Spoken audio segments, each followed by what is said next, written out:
Quand on pense au repas en maison de retraite, on imagine souvent quelque chose de purement fonctionnel, non? Une simple question de logistique. Mais et si c'était beaucoup, beaucoup plus que ça? Et si l'assiette servie chaque jour était en fait au cœur même du bien-être, de la santé et de la dignité de nos aînés? Voilà, c'est exactement la question qu'on va creuser. Parce que derrière ce service, qui peut paraître banal, se cachent des enjeux qui sont absolument fondamentaux. On parle de santé publique, bien sûr, mais aussi, tout simplement, d'humanité. Alors, pour vraiment saisir toute l'importance du sujet, on va l'explorer sous 3 angles, 3 piliers si on veut. On commencera par l'enjeu de la santé, c'est le plus évident. Ensuite, on verra le lien social, qui est crucial. Et enfin, on abordera la question de la dignité. Et puis, bien sûr, on conclura. Allez, on plonge directement dans le vif du sujet avec notre premier point, la santé. Et là, attention, il ne s'agit pas juste de bien manger. Non, on parle de lutter activement contre un véritable fléau, un fléau souvent silencieux. Ce chiffre, il faut vraiment le laisser résonner. 40%. 40%! C'est la proportion, en France, de résidents en EHPAD qui souffrent de dénutrition. Ce n'est pas juste une statistique qu'on lit dans un rapport, hein. Non, pas du tout. Ce chiffre, en réalité, c'est le visage d'une crise sanitaire bien réelle qui se joue souvent à huis clos, loin des regards. Ça nous parle d'une fragilité immense, une fragilité qui pourrait pourtant être évitée. Et la restauration, eh bien, c'est la toute première ligne de défense. Alors pourquoi ce chiffre est si élevé? En fait, ça s'explique par des besoins qui sont très très spécifiques. Il faut savoir qu'avec l'âge, le corps change. Il a besoin de plus de protéines pour garder ses muscles. Le risque de déshydratation, il grimpe en flèche. Et puis il y a souvent des difficultés pour mâcher, pour avaler. Donc un repas, ça ne peut pas être standard. Ça doit être une réponse nutritionnelle pensée sur mesure. Bon, on a vu l'aspect santé, le corps. Maintenant, passons au deuxième pilier, qui touche plus à l'esprit, au cœur, le lien social. Parce qu'un repas, on le sait tous, c'est rarement qu'une histoire de calories. Écoutez cette phrase toute simple d'une résidente. Le déjeuner, c'est le moment que j'attends le plus. Tout est dit, non? Ça illustre parfaitement ce point. Pour énormément de gens, le repas, c'est l'événement de la journée. C'est un repère, un phare, une promesse de retrouver les autres. Et il y a un mot pour ça, un mot que je trouve magnifique, la commensalité. Attention, ça ne veut pas juste dire manger à côté de quelqu'un, non, non, c'est bien plus profond.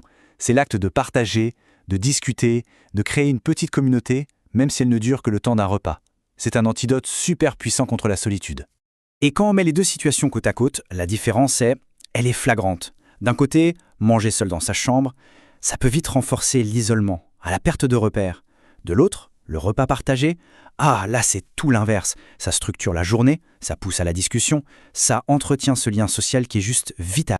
Et tout ça, ça nous amène tout naturellement à notre troisième pilier, c'est peut-être le plus intime, le plus profond, la question de la dignité. Et là, on touche vraiment à quelque chose d'essentiel, à ce qui fait de nous des êtres humains.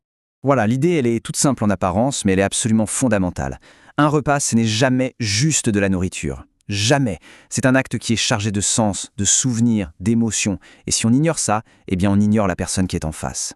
Pensez-y, un bon repas, c'est quoi? D'abord, c'est une source de plaisir. Un plaisir simple, et parfois l'un des derniers qui reste vraiment accessible.